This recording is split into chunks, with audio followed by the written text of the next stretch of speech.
All right, is everybody in? Okay. Good afternoon, everyone. Thank you for being here. The Electric Reliability Council of Texas, also known as ERCOT, is forecasting tight energy grid conditions and is asking Texans to conserve power and to be prepared. As a result, there is a very strong probability of power outages throughout the state, including San Antonio this afternoon and this evening. The City of San Antonio is working with CPS Energy, Bexar County, and SAWS to conserve power locally, but we need the community's help to conserve power, to be safe, and to be prepared. I want to be very clear about this. This is a statewide issue and not a result of generation issues within CPS Energy. The demand for energy across Texas is outpacing the state's generation capacity. In load shed events, though, all ERCOT members must participate in rolling outages. So the first thing you can do is help us by conserving energy. ERCOT has issued an appeal to conserve energy today, August 24, 2023, from 3 p.m. to 10 p.m. tonight. And there are a couple of ways you can do that. First, raise thermostats if it's safe to do so. And second, avoid using large appliances such as washers, dryers, and ovens. If rolling power outages do occur, they will likely be between 6 p.m. and 9 p.m. in 15-minute increments. A power outage, of course, is when the electric power goes down unexpectedly. We want residents to be prepared, so these are helpful tips no matter what the circumstance is, but keep these in mind. Number one, remain calm. Follow instructions from officials and local authorities and help us again by conserving energy. Two, find an alternative power source. Plan for batteries and alternative power sources to meet your needs when power goes out, such as a portable charger or a power bank, and have flashlights ready. Remember, never use a generator indoors. Also, number three, know your medical needs. If you rely on electricity for medical needs, make certain a power outage plan for your medical devices or refrigerated medicines is trained for. Find out how long medication can be stored at higher temperatures and get specific guidance for any critical medications. These are all, again, important tips to be prepared during these kinds of issues. Number four, appliances. Disconnect appliances and electronics to avoid damage to them from electrical surges. And finally, five, for food storage, keep your refrigerators and freezers closed. The City of San Antonio libraries are available for residents who need a cool place to stay. They will remain open until 9 p.m. tonight. At all parks, that goes for parks and community centers for residents who need a cool place to stay. At 4 p.m., we will have a list of libraries, senior centers, and county facilities that will remain open until 9 p.m., and VIA will provide no-cost transportation to those facilities. You may know that there's a District 2 town hall for the budget that was scheduled for this evening. That will be rescheduled to a later date, and we'll share that date as soon as possible. We also want to let you know that at 4:30 p.m., we may be sending out a wireless emergency alert if there is continued strain on the energy grid from ERCOT. And so, of course, if you have any questions, please call 311 or visit the City of San Antonio's Office of Emergency Management website at SAOM. Sorry, let me get this right. The website is SAOEMprepare.com. SA Office of Emergency Management.com. So SAOEMprepare.com. All right, let me turn it over now to our CPS Energy CEO, Rudy Garza. Thank you, Mayor. Thank you, Judge, for being here to support us today as well. Of course, thank you to my boss, the Chair of the Board, Jeannie Gonzalez, for being here. She's always so supportive of what's going on. And I guess welcome to my world. It's been an extremely hot summer. And by and large, the system, both our system and ERCOT, have performed pretty well this summer. But the heat has persisted.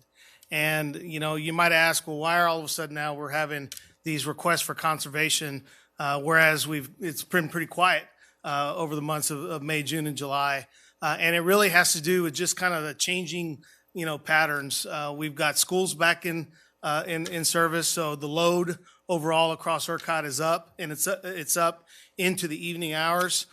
In the current kind of weather pattern, Wind has started to ramp down a little earlier in the evening, along the same time that solar typically ramps down. So just that dynamic of wind being a little lower than it has been up to this point in summer, and load being higher.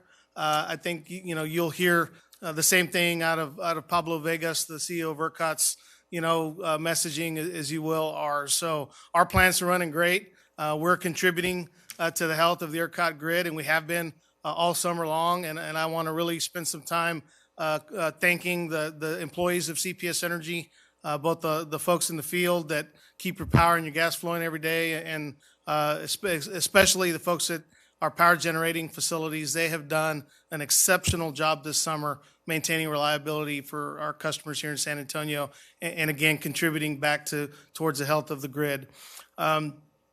This is, the conversation this afternoon really is just as a precaution. We've been close a couple times over the last week. We haven't got to the point where, where the picture looks like it does today. I mean, if you look at ERCOT's website, when the blue gets above the purple, that's where demand exceeds supply, at least in the forecast. And so we have to ensure that in those time periods, and it really is between 7 and 9, that where the risk is today, that our customers are just prepared. We have not had a what we call a load shed event. It's a controlled outage situation where ERCOT calls for, when supply is lower than demand. The only way to equal that out is to proactively reduce demand on the system. And so when ERCOT makes that call, the entire state has, based on their load share of the system, has to respond with that amount of load so that we balance the system out while we're in that condition. Maybe we get there today, maybe we don't. But today is probably the likeliest that I've seen that it could happen. So we're here today to be proactive with our community. We have not had a load shed event of this nature since Winter Storm Uri. And I can tell you we're a whole different utility today than we were 2.5 years ago. My colleague and friend, Robert Puente, is here today as well. The issues we saw with the water system, we fixed. The major pump stations for saws are now protected on our system. So we won't see that same dynamic this go around that we saw last time. And I just appreciate the collaboration between Robert and Eric and myself. We talk frequently, if not weekly. So we're ready for whatever comes.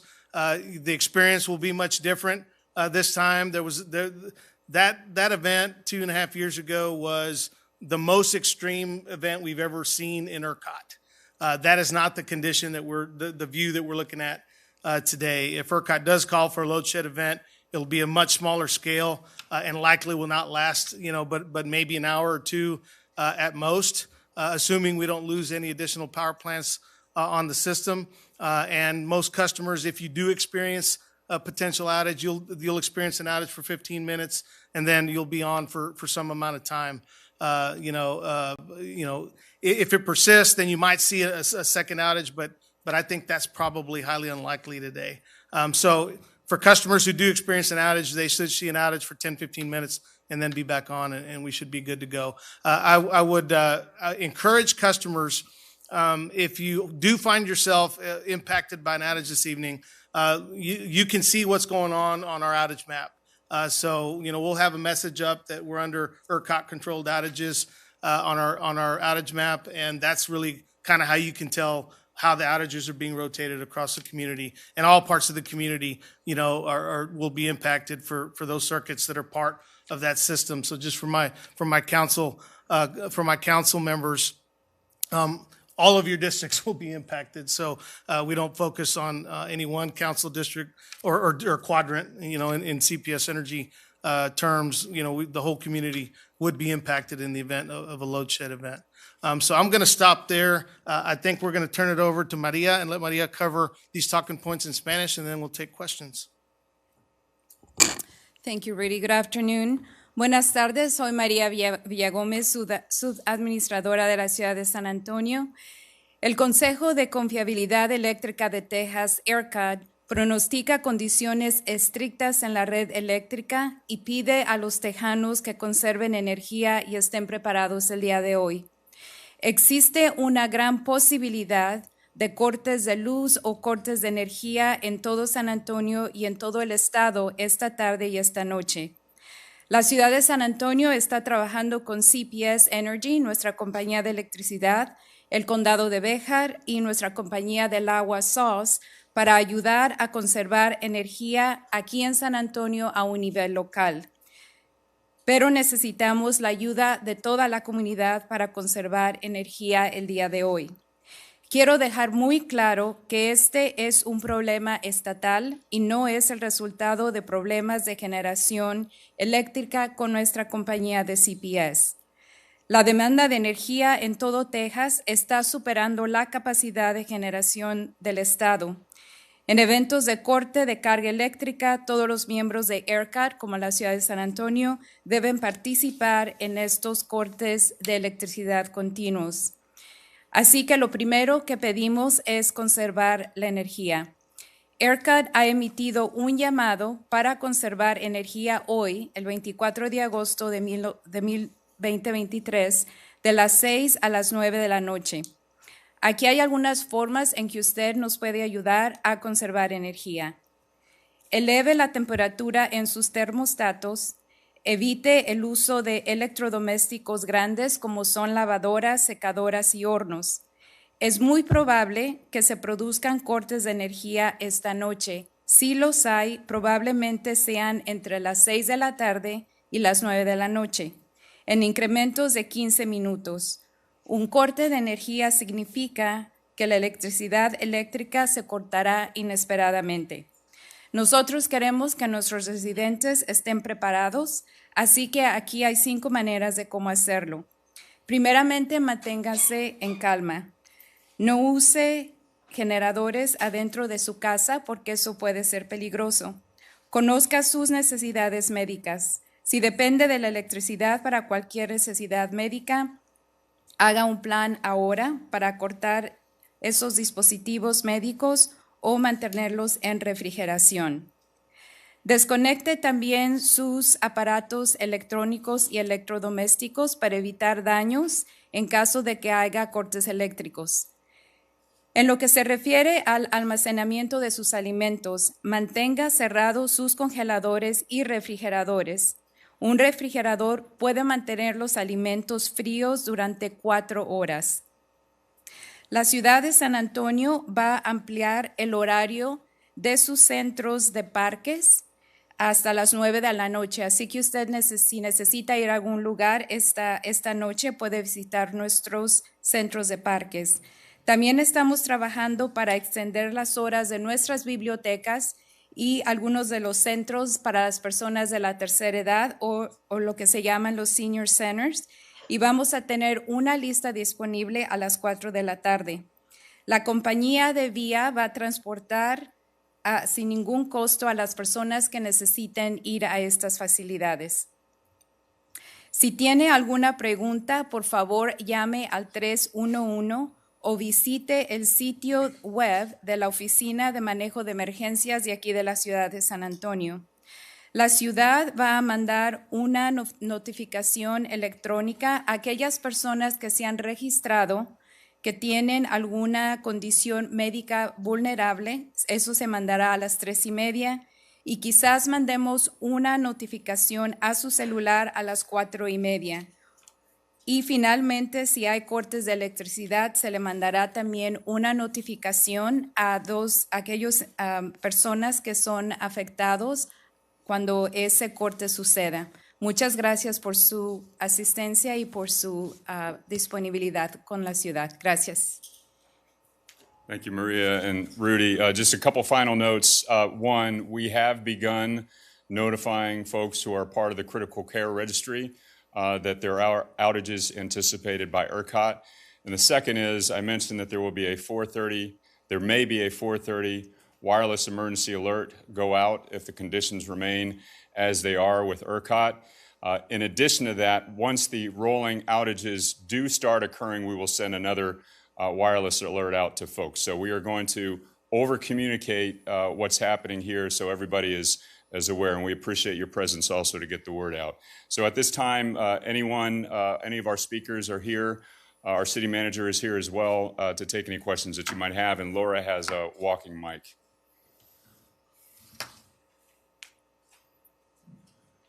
Can you guys hear me? Yeah.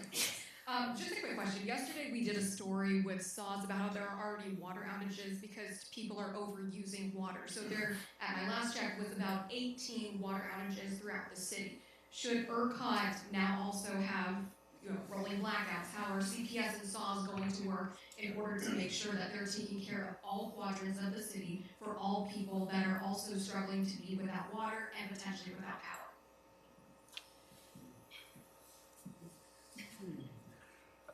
Well, the water outages are probably main breaks, and those main breaks, usually if they're serious enough to affect people's ability to get water for inside purposes, are fixed usually within 12 hours. The ones you hear about are the much smaller leaks that take much longer to get to and address.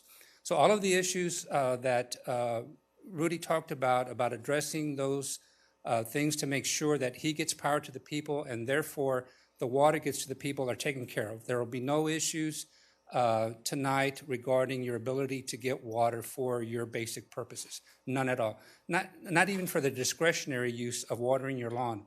I will tell you that if today is your watering day, go ahead and skip it because it rained a couple of days ago and you don't need that water. So save yourself a little bit of money. Use Mother Nature for your watering day because it doesn't save a whole lot of electricity to put the water on your lawn, but you'd be surprised how much electricity power it does take saws to fill up the tanks, put water in there for the next day, because at night is when we do that, and during the day they drain out because there's so much use, especially from 7 to 11, which are the normal watering days. So in addition to all the things that we talked about, if today's your watering day, skip it just because it rained already, but also because it helps conserve and the reasons we all want to conserve. And I'll just make a couple of comments. During times of excessive heat, we don't disconnect customers. So, all our customers who are able to take power should have power, unless they moved out of their house for some reason. The reason we ask customers to conserve is just because it makes sense. Every little bit of power that we don't use means that there's more power that ERCOT can utilize for the rest of the state, that keeps us all out of a load shed situation. And so by and large, I will tell you, San Antonio answers the call every single time. We have got one of the most robust energy efficiency and demand response programs in the state of Texas. Right now, the Public Utility Commission is considering energy efficiency as an issue on how to replicate across the state what's already happening here in San Antonio. So when we push a button and ask customers to conserve, they show up, and so they've got to be part of the equation. And we really appreciate the work that our customers do to save when we ask them to save. It helps protect the entire system when we're all proactive with each other. Right now, my puppies are not real happy that it's 80 degrees in my house, but even in my own home, I conserve every day of the summer because it's just the right thing to do. My name is Antonio with Univision. It looks to me like this is pretty serious because all the big guns are right here. Otherwise, you wouldn't be here, none of you. So it looks like ERCOT 2 years ago, they were not ready for the low temperatures. It was like ERCOT is not ready again, but now with high temperatures. So this company it looks like it's not ready for anything. And then lives are going to be put at risk today because some people, we know that they're connected with machines. They have things in their homes. And a lot of these households maybe are low-income residents with no internet access, with no nothing. So what's going to happen to them? And how serious, Mayor, is this that you had to be here with all these fine people over here with you? I'll take a crack and welcome any input from anyone else. 2.5 years ago, after Winter Storm Uri, what we heard from the community was that we weren't communicating proactively enough. And so primarily when you see, these organizations up here together, it's because we heard our community loud and clear that we need to be proactive and give customers information so that they can decide what they need to do to protect themselves. We're communicating with all our critical care customers who are on life-saving equipment, we've got about 3,500 customers, give or take, they're on that list. And so they know that there's a possibility. Again, we may get through this evening and there be no issue. It's happened a couple of times where we've gotten close in the past. ERCOT is, I think, by and large, doing the best they can with the resources they have. But this is a conversation that's been happening since Winter Storm Uri. There haven't been a lot of power plants built in the state of Texas to keep up with the growth of the state of Texas. So it's been, we're 57 days in the summertime, of 100 degrees or more. It's been not just hot, it's been extremely hot. And the load has been a bit higher. So it's probably going to be a couple, 2-3 years that we're going to see ourselves in this situation if the heat persists, because the state's got some work to do. And it's not, we're looking at our own generation planning for the future. We've got more generation than we need today to serve the city of our customers here in our community. So I feel good about where we are today, but we've got to plan for the future, and the rest of the state's got to do the same. So it's going to take investment in critical infrastructure across the state to get us out of a situation where we have to worry about this. But we're being really proactive, trying to get ahead of it so customers can't say, maybe they will say, but at least we're trying to communicate to them as best we can that there may be an issue this evening.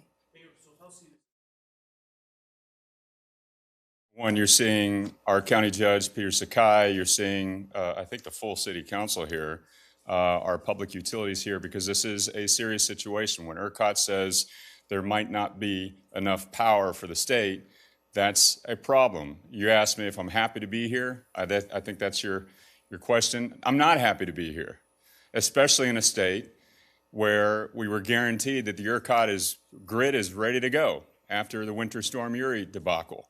So the point of this press conference, though, is to make sure that everybody is aware of the situation and does what they need to do to conserve the power, to help out the state grid, and to make sure that we are aware of the situation with regard to rolling outages so they can take care of any equipment. We did start the process of notifying folks on the critical care registry. We're going to continue to do that. We're going to continue to over-communicate.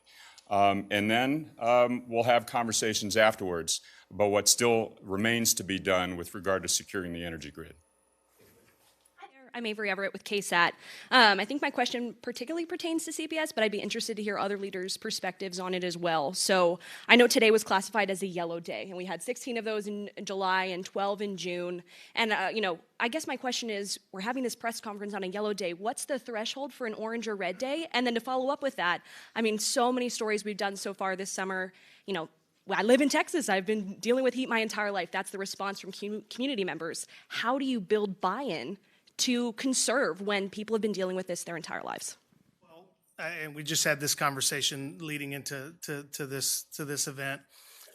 Our protocols for green and yellow really are voluntary conservation. It's, when it's hot and we know customers are going to be using a lot of power, conservation really is good for the pocketbooks when they can. The orange and red designations really tie to an ERCOT condition.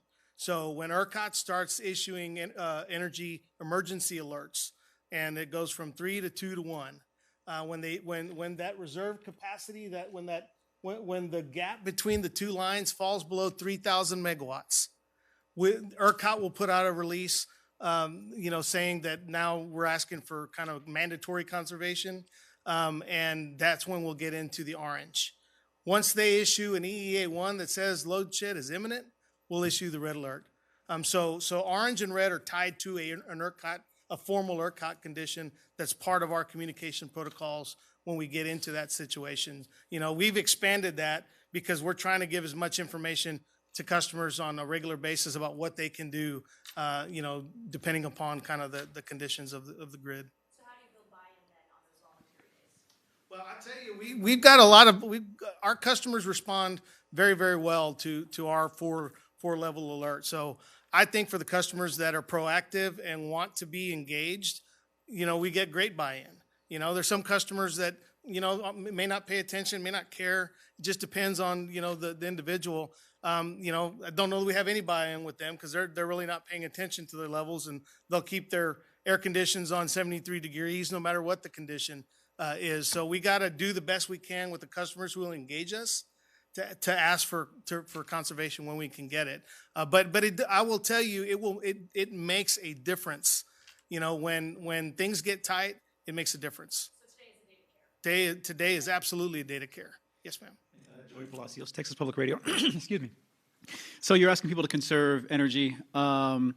What is the city? What is the county? What are these large buildings like the Convention Center, the Alamo Dome doing? Are they remaining in operation? Is the city going to shut off power there? In City Hall right now, I can feel it's actually a little warm in here, so I don't know if someone adjusted the AC up here. But what are your entities doing, especially the large buildings, to conserve power? I'll tell you what I'm doing, and I'll turn it over to Eric. When CPS Energy, on days like today, you'll see the lights go off, and you'll see the temps get bumped up. And tonight, during that period where it's going to get tight, you'll see the lights off in our parking garage. So at our facilities, we have a condition where we take action to do our part. So at CPS Energy, we practice what we preach on days like today. Yeah, Joey, I'm glad you noticed the temperature is a little warmer in here. So at 2:11 today, we executed throughout our city buildings an order that we put in place after Uri, and consistently, so that we're powering down where we can and where we have control. The Alamo Dome, no events tonight, will be powered down. We do have 3,000 people at the Convention Center tonight at an event, but we're going to try to limit that exposure as much as possible and make sure we're continuing to communicate with that paid customer who will be there tonight. But no, we went through a lot of effort to make sure that we were aligned. So the large organization to align to make sure that we could power down when we need to. Now that does mean that fire stations and police stations and the 911 center, the 311 center, those are in full operation because those are emergency facilities and we need them to stay powered up and ready to go.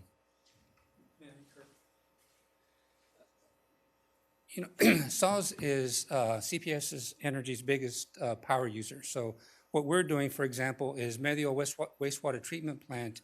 We're shutting it down. We're going on generators. Other plants, pump stations, that was a big problem during Uri because certain pump stations couldn't push water into the community. But if you turn off the certain ones, that's fine because we can alternate and we can plan. So we are turning off certain other water plants. East downtown, surprisingly, is air conditioned by SAWS around the Alamo Dome in that area. And so we are changing the way we power that. Collectively, all of this saves 6 to 10 milliwatts. That's the equivalent to up to 2,000 homes.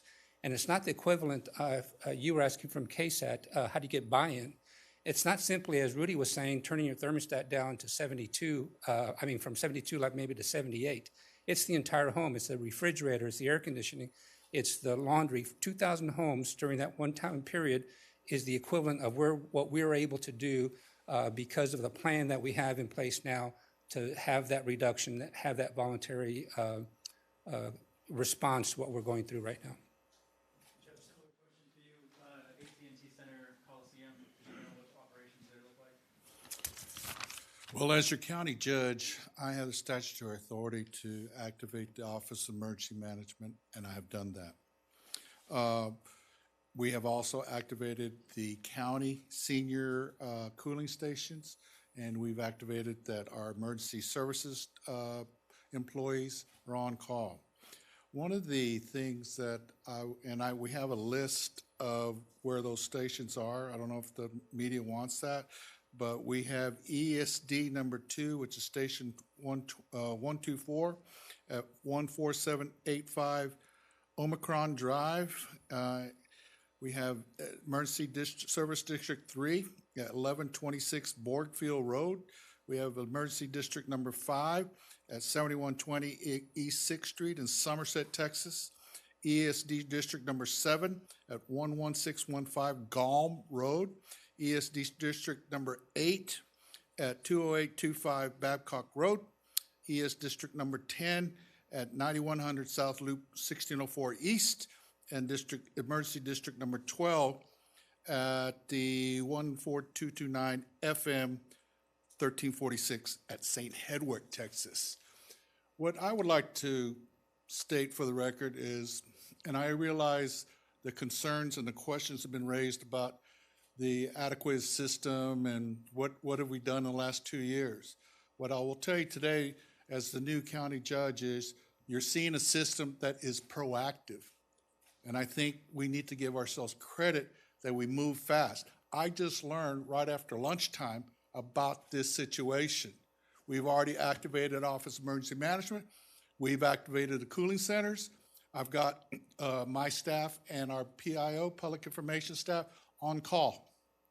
And as you see, the mayor and I and the city staff and the county staff have already conferred and are working together, which I think is extraordinary, Mayor. And I want to thank you for your leadership, and Eric Walsh for your leadership at City Hall. And so you're seeing, and I think that's the silver lining. We're ready, we're addressing it, and we will deal with whatever problems. I am confident that the community, especially with today's press conference, will understand the severity and the seriousness of the circumstance. And I think, Rudy, you have done a great job at CPS Energy in getting that message, and we have basically brought the energy loads down so that we have avoided some major issues. And Robert Puente, thank you for your leadership at SAWS, because as you say, they pull a lot of the power. So thank you for contributing to be a partner. So I want the takeaway, whether we shut down, I'll be honest with you, I had a conversation today. All right, if things get worse, and they will not get worse, I think they will get better after today's news conference. All right, we may have to close the courthouse. And I'm prepared to, as an emergency management director, to do that. But look at this. This is the complexity of the issue we face. Then I'm sending all my employees home. Guess what they got to do? They got to turn the AC on, right? So this is a very complex issue that needs the expertise in this room to make the best decisions for everybody. So yes, the county is the landlord of the now Frost Bank Center. And if I have to, I'll shut that place down. But right now, I think that's way, way too preliminary. Is there any other further questions for me? Kind of more of a general question, but I know whenever we see all the city and county leaders together that it is a serious matter. I can count on one hand the amount of times we've seen that emergency alert go out. It was during COVID, it was during Uri, it was during Omicron, and it is potentially today. That might be the first time, despite the press conference, despite what we're putting out on our stations, that might be the first time some people are hearing that they could lose power. If they are then scrambling to get to a place that is designated as a cooling zone, and forgive me if I missed this, how are we prepared to get them there? Have there been conversations with VIA? Have there been conversations with potentially ride shares? Yeah, again, that's why we're putting all the information out there. And if folks need a ride, VIA is going to provide no-cost transportation for folks to those cooling locations.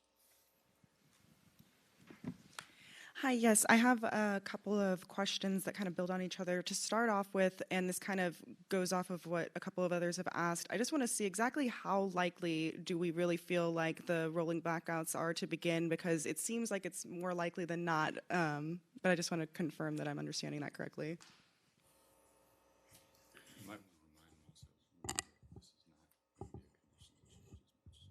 Yeah, great point, Mayor.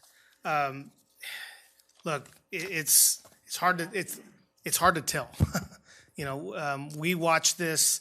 On Sunday afternoon, I'm watching this picture at home and asking my team, what they're seeing, because it's hot, and as long as the weather across Texas persists above 100 degrees, there are going to be days like today, from now until the end of the summertime, because of the weather patterns that we're in.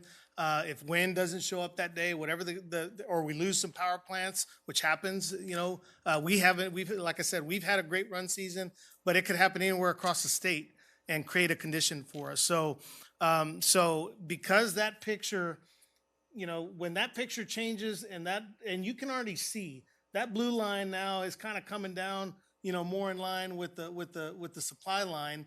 And the closer we get to it, ERCOT's making decisions, and they're, bringing resources on and doing what they do to try to get that situation reversed.